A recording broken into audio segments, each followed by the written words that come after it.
Alright. See, potassium iodide reacts with lead nitrate to produce potassium nitrate and lead iodide. Alright. Now let us see over here. Potassium iodide. How do we write? Ki.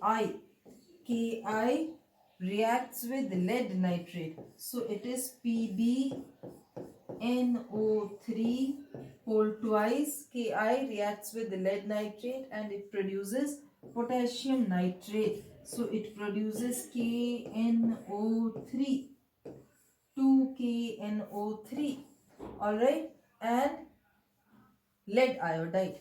So this is PbI2, PbI2. So what is happening?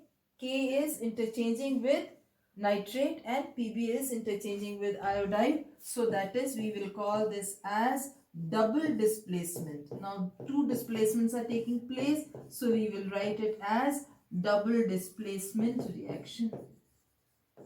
This is a double displacement reaction. Fine. Alright, now let us move to another question.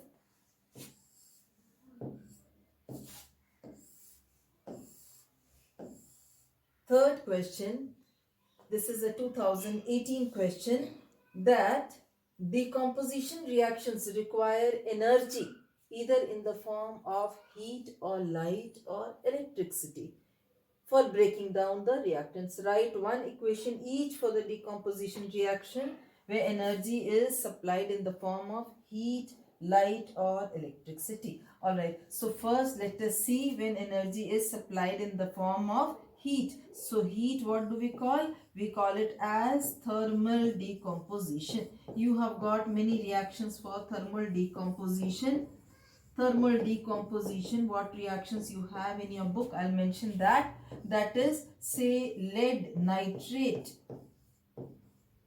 Lead nitrate. When you heat lead nitrate, what will be formed? Lead nitrate, there it will be formed lead oxide plus NO2 plus O2. Alright, so balancing this equation, you have 2NO2 over here. This becomes 3 2s are 6. This is 3 2s are 6 over here. So making this also 2. Alright, so this becomes, now this is nitrogen is 2 2s are 4 over here. So let me write over here 4 nitrogen over here. So this becomes 4 2s are 8. 8 plus 2 10. 10 plus 2 12. So this is 3 2s are 6. 6 2s are 12. Fine. So equation is also balanced. What happens? Lead nitrate, and this question is very important also, students. Lead nitrate, when you heat lead nitrate, this forms a yellow color, PbO, and this is brown color, reddish brown color gas, reddish brown color gas, and this is a colorless gas. Alright, this is a colorless gas. Thermal decomposition takes place, that is, when you heat, this forms yellow color. Alright, let us see another example of thermal decomposition. I'll tell you another example of thermal decomposition.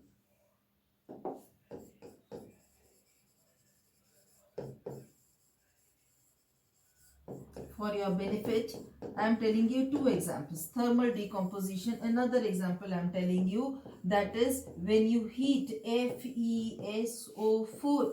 When you heat, what it will form? This will form Fe2O3.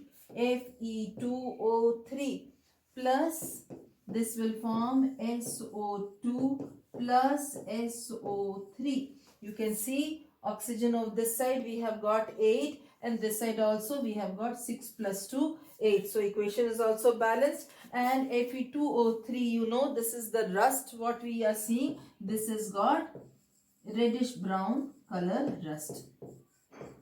Alright, this is reddish brown color rust, Fe2O3. So FeSO4, this is a green color salt. Green color salt, when this is heated, this forms reddish brown color, and SO2 and SO3 are released. So this was about thermal decomposition. Then comes photo decomposition. Photo decomposition we have just seen in our last example. photo decomposition.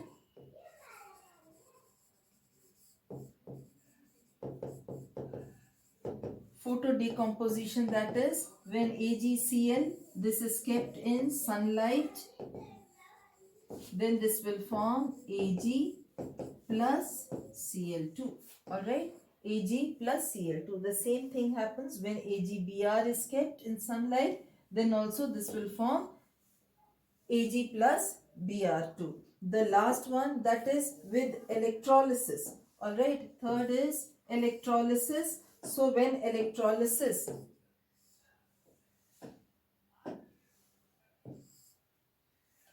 for electrolysis you can see, electrolysis, we take water in the presence of electric current. Electric current, this will form H2, 2H2 plus O2. So ratio of H2 and O2 is, ratio of H2 is to O2 is 2:1. Alright, so this is electrolysis. We have seen all the three examples, that is thermal decomposition, photo decomposition and electrolysis. Alright, let's move to another next question. Let's move to next question. What is observed when a solution of sodium sulfate is added to a solution of barium chloride in a test tube? Write the equation for chemical reaction involved and name the type of reaction in this case. Very good. Alright, now sodium sulfate and barium chloride when they are reacting. Sodium sulfate, how do we write sodium sulfate? Sulfate has got a valency of 2, so we will write Na2SO4. And barium chloride, when you add barium chloride to any sulfate, what it forms? This forms a white precipitate of barium sulfate. This is white precipitate, that is insoluble thing which will settle down. White precipitate of barium sulfate and 2NaCl. So what you have, what is they are writing, that what is observed. So observation will be what? Observation is a white color precipitate is obtained. White colored precipitate is obtained. White color precipitate is obtained. Alright. What do you observe? Observation we have written. Then write the equation for the chemical reaction involved. Equation we have written already. And name the type of reaction in this case. Now what type of reaction this is? This is sodium. This is interchanging. Sodium is becoming chloride and barium is becoming sulfate. So this reaction is of double displacement type. This is a double displacement reaction. Double displacement reaction. Alright, so we have answered the three parts. That is, observation is white precipitate. The reaction we have written over here, and the type of reaction is double displacement. Fine. Alright, let's move to another question. Next question says that state the relationship between oxidation and oxidizing agent in a redox reaction and give the example of a redox reaction showing the relationship between oxidation and oxidizing agent. Alright, now let us see oxidizing agent. Alright.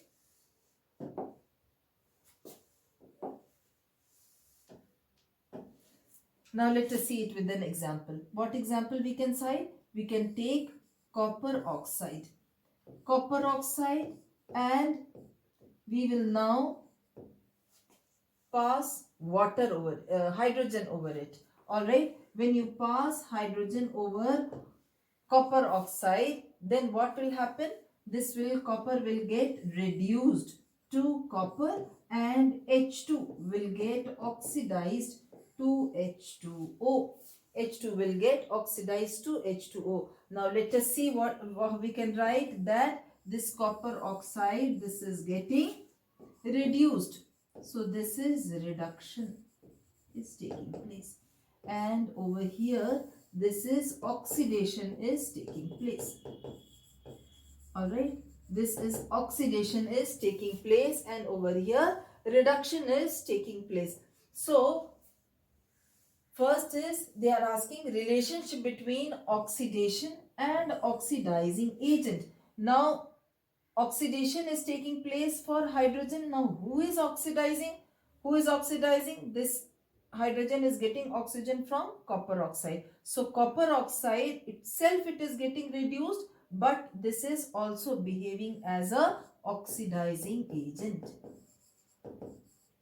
Oxidizing agent. Alright, oxidizing agent. So what relationship we can write?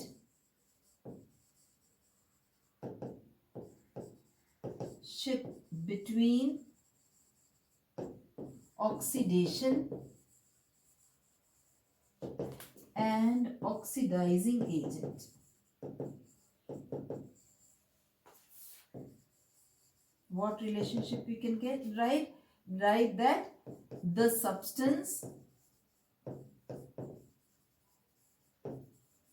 which undergoes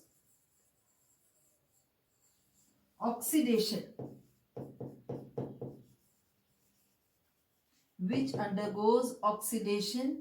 is a poor oxidizing agent. Poor oxidizing agent. Or we can write it is a good reducing agent. I'll explain you once more. See over here, copper, this is acting as a oxidizing agent, and hydrogen, this is taking away oxygen from it. So hydrogen is behaving as a reducing agent over here.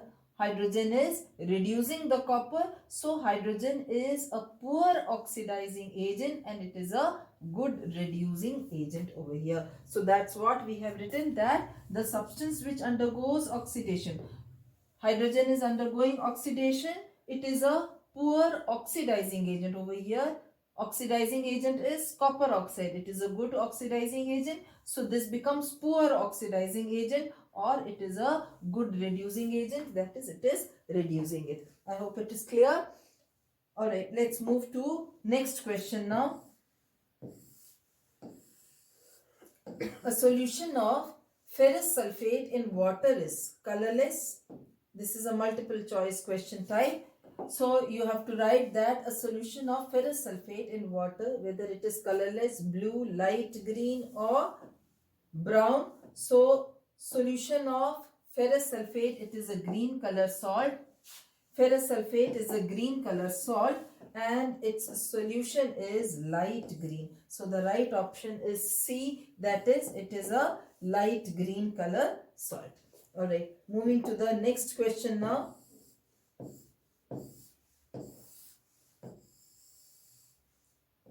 While demonstrating decomposition reactions in laboratory, the teacher heated ferrous sulfate crystals in hard glass dry boiling tube.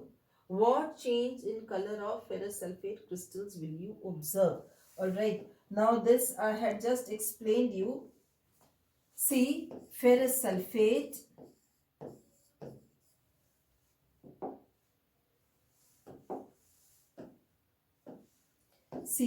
ferrous sulfate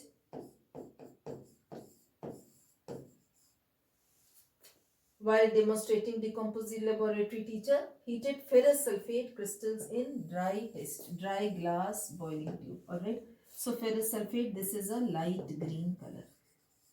Initially this is light green color. Alright, when it is heated, these crystals, when they are heated, what it will become? This will become Fe2O3. Fe2O3 is nothing but the rust what we see, and we will get two gases. One is SO2, the other is SO3. So this is a reddish brown color we will get.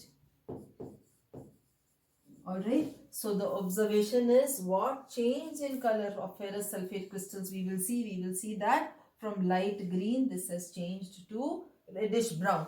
Then what type of smell of gases will be coming out from the boiling tube? This SO2 and SO3, they are odorless. They do not, SO2 and SO3. So they are odorless gases, no smell.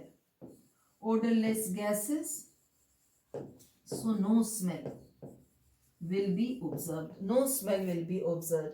From the boiling tube you will feel no smell. Alright. Okay. Coming to the next question.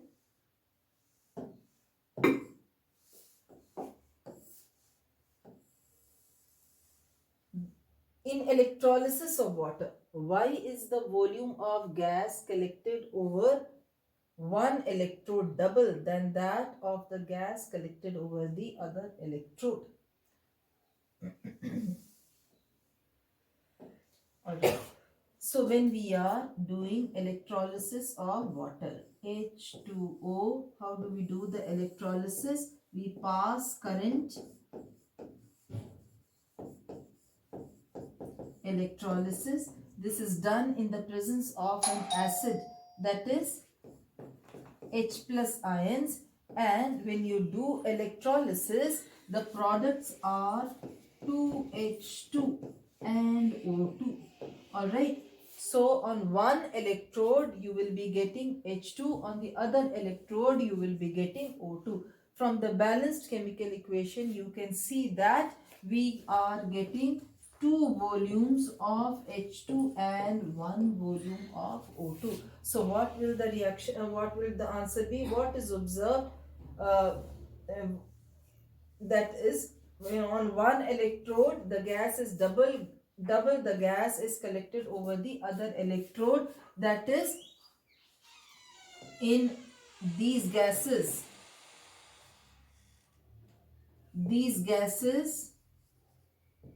which gases? Namely hydrogen and oxygen are coming out from water and they are present in the ratio 2 is to 1 by volume. They are present 2 is to 1 by volume, as shown in balanced chemical equation. As shown in balanced chemical equation, that they are, the ratio by volume is 2 is to 1.